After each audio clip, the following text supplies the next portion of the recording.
คณะผู้แทนกองประชุมใหญ่ผู้แทนทั่วประเทศครั้งที่ 12 ของพรรคได้เข้าวางพวงมาลาและกระตาดอกไม้อยู่ที่สถานที่สำคัญเพื่อเป็นการแสดงความเคารพและฮู้บุญคุณถึงคุณงามความดีของวีรบุรุษผู้เสียสละเพื่อชาติในตอนเช้าของมื้อนี้วันที่ 5 มกราคม 2026 ก่อนดำเนินกองประชุมใหญ่ผู้แทนทั่วประเทศครั้งที่ 12 ของพรรคประชาชนปฏิวัติลาวคณะผู้แทนกองประชุมได้เข้าวางพวงมาลาอยู่ที่อนุสาวรีย์นักรบนิรนาม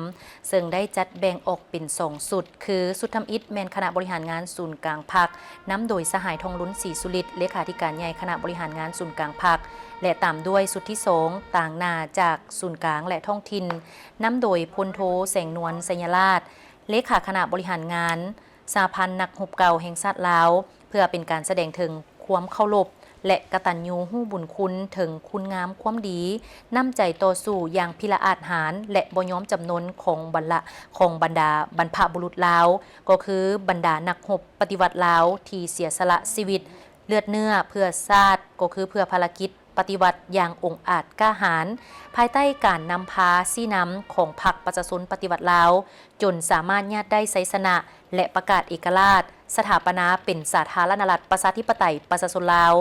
จากนั้นคณะผู้แทนได้สืบต่อวางกระตาดอกไม้อยู่หน้ารูปปั้นโลประธานไก่สนพรหมวิหารเพื่อแสดงความเคารพความกตัญญูฮู้บุญคุณและสรรเสริญถึงคุณงามความดีและผลงานอันใหญ่หลวงของประธานไก่สนพรหมวิหารที่ได้อุทิศตลอดชีวิตเพื่อผลประโยชน์รวมของชาติ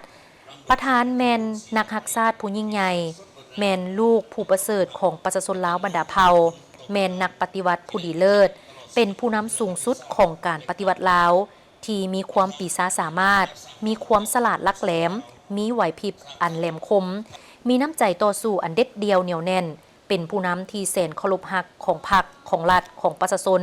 และเป็นวีรบุรุษที่ได้อุทิศตนเพื่อภารกิจปลดปล่อยชาติก็คือภารกิจปกปักรักษาและสร้างสรรค์พัฒนาประเทศชาติ